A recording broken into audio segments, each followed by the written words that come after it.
Innal hamdalillah nahmaduhu wa nasta'inuhu wa nastaghfiruh wa na'udzu billahi min shururi anfusina wa min sayyiati a'malina.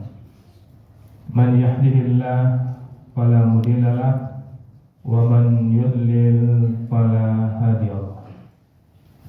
Asyhadu an la ilaha illallah wa asyhadu anna Muhammadan abduhu wa rasuluhu la nabiyya ba'da. Allahumma salli wa sallim wa barik ala nabiyil karim wa rasulun azim wa ala alihi wa ashabihi ajma'in. Amma ba'du fa ibadallah ittaqullaha haqqa tuqatih wa la tamutunna illa wa antum muslimun. Faqala ta'ala fi kitabil karim, a'udzu billahi minasy syaithanir rajim. Bismillahirrahmanirrahim. Kullu nafsin za'iqatul maut wa innama tuwaffawna ujurakum yawmal qiyamah. Faman zuhziha 'anil nari wa dukhulil jannah faqad faza wa mal hayatud dunya illa mata'ul ghurur. Sadaqallahul azim. Bapak kaum mukminin yang khatib muliakan, alhamdulillah kita bersyukur kepada Allah kembali dengan izin dan rahmat Allah hadirkan kita di masjid ini. Bermohon betul kita kepada Allah kaum mukminin, kiranya hadirnya kita di masjid ini benar-benar tercatat di sisi Allah Subhanahu wa taala dan kita semua mendapatkan pahala terbaiknya. Kaum mukminin yang khatib muliakan, di awal khutbah khatib mengajak dari khatib dan kita semua, mari kita pastikan bahwa kita adalah orang-orang yang bertakwa. Karena kaum mukminin kalau kita tidak bertakwa, malang dan malanglah nasib kita. Panjang pun usia kita, besar pengaruh kita, tinggi jabatan kita, kalau hari ini jadwal kematian kita dan kita tidak bertakwa kaum mukminin, pasti dan pasti kita akan menjerit. Pasti dan pasti kita akan minta kepada Allah untuk dihidupkan kembali dan berupaya untuk menjadi orang bertakwa. Maka syukurilah kita masih hidup, punya peluang untuk bertakwa. Maka pastikan betul hati dan kita semua adalah orang-orang yang bertakwa. Kaum mukminin yang khatib muliakan, dalam kesempatan ini khatib mengajak dari khatib dan kita semua untuk melihat firman Allah yang khatib bacakan tadi, surat Ali Imran ayat 185. Ayat ini sudah biasa kita dengar apabila kita pergi takziah. Pada umumnya ayat ini dibacakan oleh tim takziah karena memang cocok sekali ayat ini untuk menghibur dan menginformasikan tentang hakikat kehidupan ini.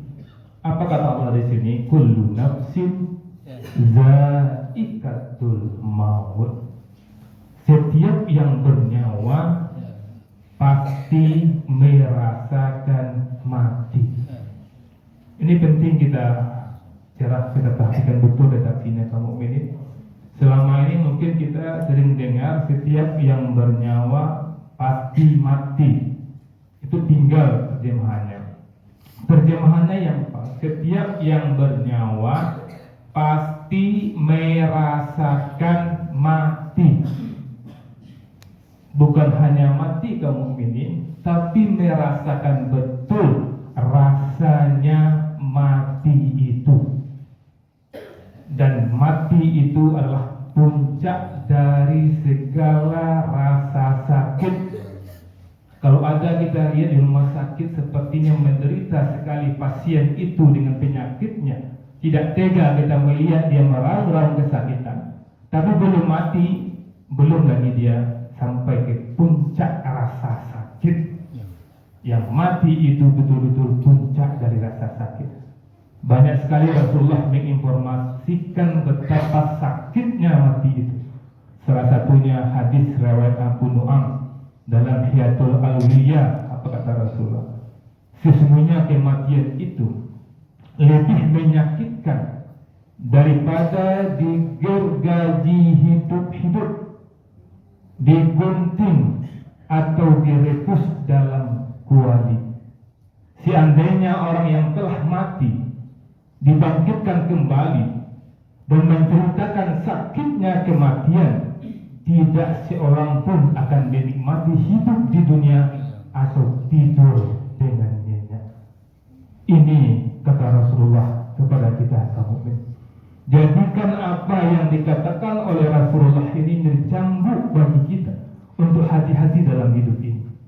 Karena kaum mukminin ada kabar gembira dari Allah Subhanahu wa taala, di mana Allah mengatakan untuk orang-orang yang beriman, untuk orang-orang yang mampu melawan hawa nafsu, menundukkan hawa nafsunya, ketika sakaratul maut Allah perlihatkan surga kepadanya. Maka ketika dia melihat indahnya surga, saat bersamaan rohnya dicabut. Maka sakit mati ketika itu tertutupi pemandangan indahnya surga. Inilah yang kita harapkan kaum mukmin. Dan jangan sebaliknya kaum mukminin, ketika roh ini harus keluar, roh ini ketakutan, roh ini tidak pernah sholat kaum mukminin, roh ini suka durhaka kaum mukminin, dan dia tidak tahu jadwal kematiannya sudah begitu dekat dan menghampiri kematiannya, rohnya tidak mau keluar. Sementara rohnya harus keluar karena sudah jadwalnya. Itu betapa menderitanya, betapa sakitnya itu kaum mukminin.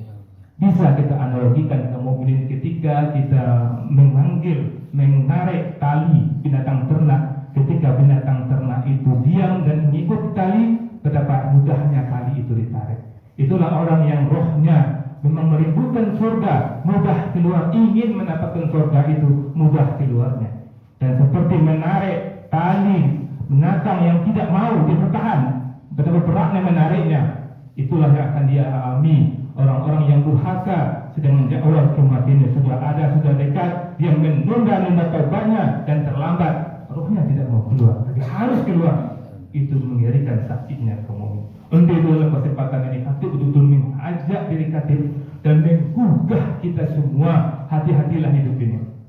Jangan pernah ada di antara kita menganggap kita masih lama lagi hidup kita.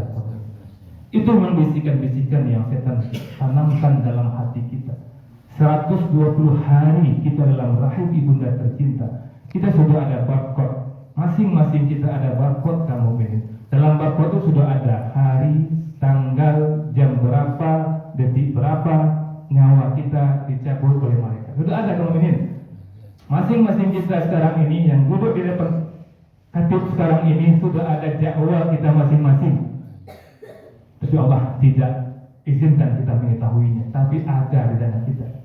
Dan bagi kita kaum mukminin, keluarga besar Masjid Iman, ya, dalam 30 hari terakhir ini diuji oleh Allah. 3 khatib terbaik Masjid Iman dipanggil oleh Allah dalam rentang waktu pas 30 hari. Hati memperhatikan betul dan mencatat.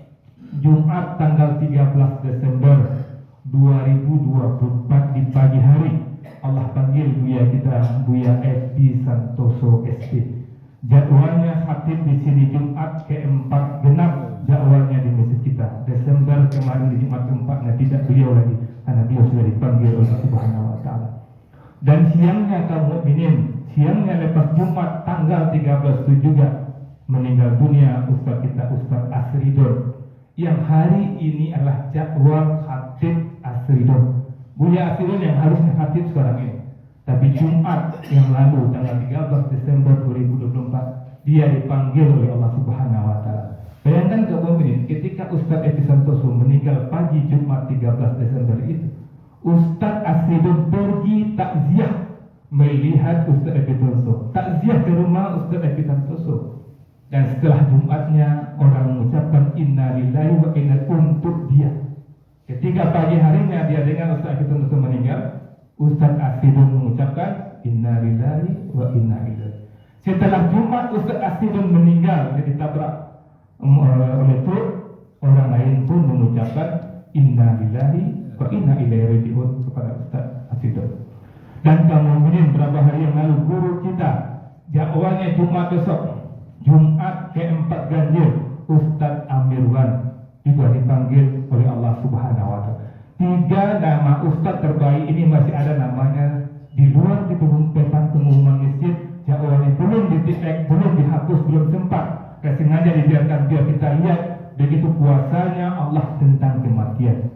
Dan Ustaz Amirwan ini luar biasa. Hari Minggunya malam masih menyampaikan kajian. Kemudian dia tidur, izin Allah tidurnya tidur selama-lamanya. Paginya dia tidak salat subuh ke masjid di sebelah dinding rumahnya itu ada musola toiba, musola yang dia rintis, dia tidak salat subuh di situ, jamaah sudah mulai curiga. Jam 8 diketok pintu kamarnya, tidak ada hutan dan dibuka, ternyata dia sudah meninggal. Ini luar biasa, pemandangan ini kita saksikan dan khatib sampaikan kita kepada itu semua. Apa bedanya kita dengan Buya Yasser, dengan Buya Epi Santoso, dengan Buya Amirwan? Sama kita semuanya. Kita pun bakal seperti itu. Tapi alhamdulillah kita lihat, ya, Buya Asidon, Buya Epi Santoso dan Buya Amirwan yang meninggalkan jejak pahala jariah yang luar biasa. Dia meninggal dunia tapi pahalanya mengalir terus.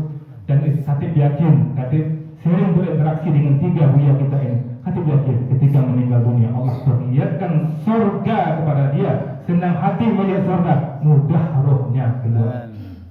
Bagaimana dengan kita kaum mukmin? Ini yang penting. Buya Don, Buya Epi Santoso, Buya Amirwan sudah balik di roh balik sana, di alam yang berbeda dengan kita. Kita juga pasti menuju ke sana. Maka dalam kesempatan ini momentum iktibar untuk kita. Kalau hari ini jadwal kematian kita, apa yang harus kita kerjakan? Yang pertama kamu yang harus kita kerjakan adalah kita harus taubat kepada Allah setaubat-taubatnya. Ya ayyuhallazina amanu tubu ilallahi taubatan nasuha. Wahai orang-orang yang beriman, bertobatlah kepada Allah dengan taubat yang sebenar-benarnya. Bayangkan kamu yang dipanggil di sini orang beriman disuruh taubat. Bayangkan redaksi ayat ini. Ya ayyuhallazina amanu tubu ilallah taubatan nasuha. Wahai orang-orang yang beriman, bertobatlah kepada Allah dengan taubat yang semurni-murninya. Maka khatib mengajak kita semua taubatlah sekarang semurni-murninya. Riset diri kita menjadi nol kembali ke mu'min. Dan kita kerjakan yang baik-baik saja sampai berakhir hidup kita. Kemudian yang kedua kemudian, kalau hari ini akhir hidup kita, perbaiki mutu sholat kita. Karena Allah mengatakan dalam surah An-Nisa 103, Inna salata kana 'alal mu'minin kitaban mawquta. Sesungguhnya salat itu adalah kewajiban. Kewajiban ini yang ditentukan waktunya atas orang-orang beriman. Maka pastikan kita adalah orang yang sholat kemudian. Dan sholat kita tidak asal-asalan. Salat yang terbaik di awal waktu, berjamaah dan di masjid. Kemudian yang ketiga, pastikan setiap hari kita bersedekah kemudian. Walaupun Rp1.000, pastikan setiap hari kita bersedekah walaupun Rp1.000. Ketika hari itu kita meninggal dunia, insya Allah tercatat kita meninggal sebelumnya sudah bersedekah. Apa kata Allah? Wa anfiqu mimma razaqnakum min qabli an ya'tiya ahadakumul maut. Dan infakkanlah sebagian dari apa yang telah kami berikan kepadamu sebelum datang kematian kepada seorang di antara kamu. Sebelum mati berinfaklah. Artinya orang yang berinfak insya Allah akan husnul khotimah. Kemudian pastikan selesaikan hutang kita dengan siapa saja mukminin. Karena Rasulullah mengatakan, nafsul mu'min mu'allaqatu bidaini hatta yud'anhu. Jiwa seorang mukmin tergantung pada hutangnya sampai ia melunasinya. Tidak akan dapat pahala jihad kalau dia masih meninggalkan hutang di dunia. Maka orang anak-anak yang soleh, yang betul sayang kepada orang tua yang telah meninggal dunia, pastikan ikut membayar hutang orang tuanya. Ketika kita membayar hutang orang tua kita telah menyelamatkan orang tua kita dari api neraka. Kemudian kalau hari ini kematian kita, pastikan tidak putus hubungan silaturahmi kita. An-Nisa 1 Allah mengatakan, wattaqullaha allazi tasaaluna bihi wal arham. Bertakwalah kepada Allah yang dengan namanya kamu saling meminta, dan peliharalah hubungan silaturahmi. Orang bertakwa pasti terjaga silaturahminya kamu ini. Kalau kita lihat dia baik, dia dermawan, tapi rusak hubungan adik kakak, dia pasti tidak bertakwa. Pasti kamu ini. Kita lihat dia baik, dia dermawan, akhlaknya baik di mata kita, tapi dia tidak tebus sapa dengan adik kakaknya, pasti tidak bertakwa. Dan kalau tidak bertakwa, tidak ada hak surga untuk dia. Inilah yang kita sampaikan kepada kita semua. Marilah kita betul-betul sadar sesadar-sadarnya. Bisa jadi jadwal kematian kita tidak sampai 24 jam lagi. Faktabiru ya ulil absar la'alakum turhamun. Wa asyhadu anna Muhammadar Rasulullah. Allahumma shalli ala Muhammad wa ala ali Muhammad.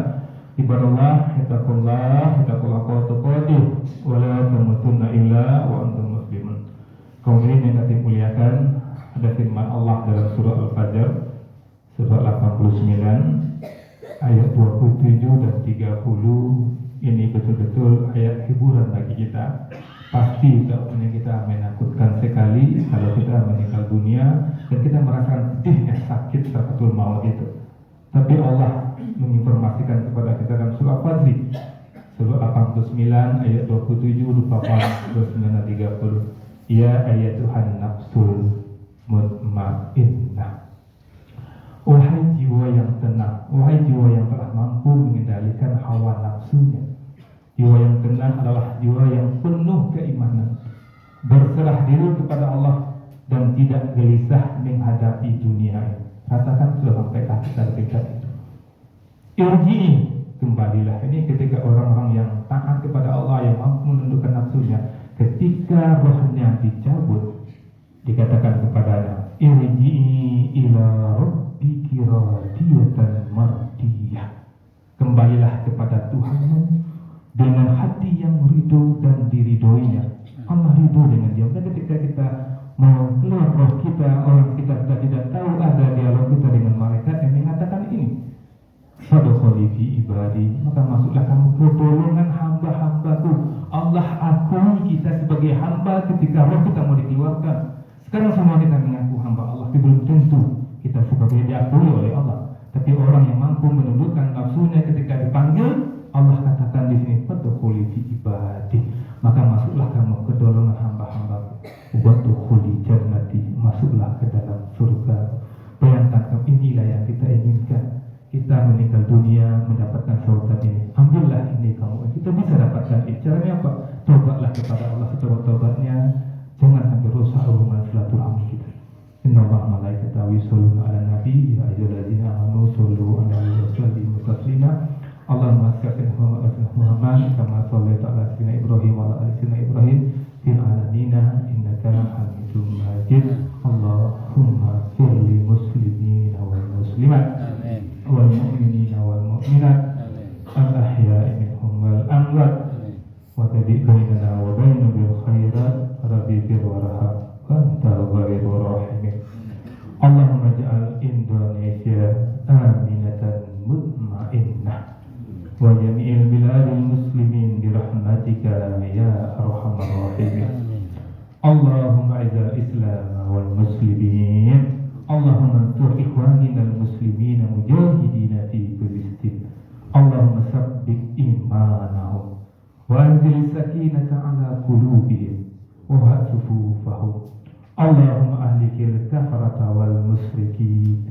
Allahumma damir yahudi wal isra'il. Sayassam lahum wa farad jam'ahum.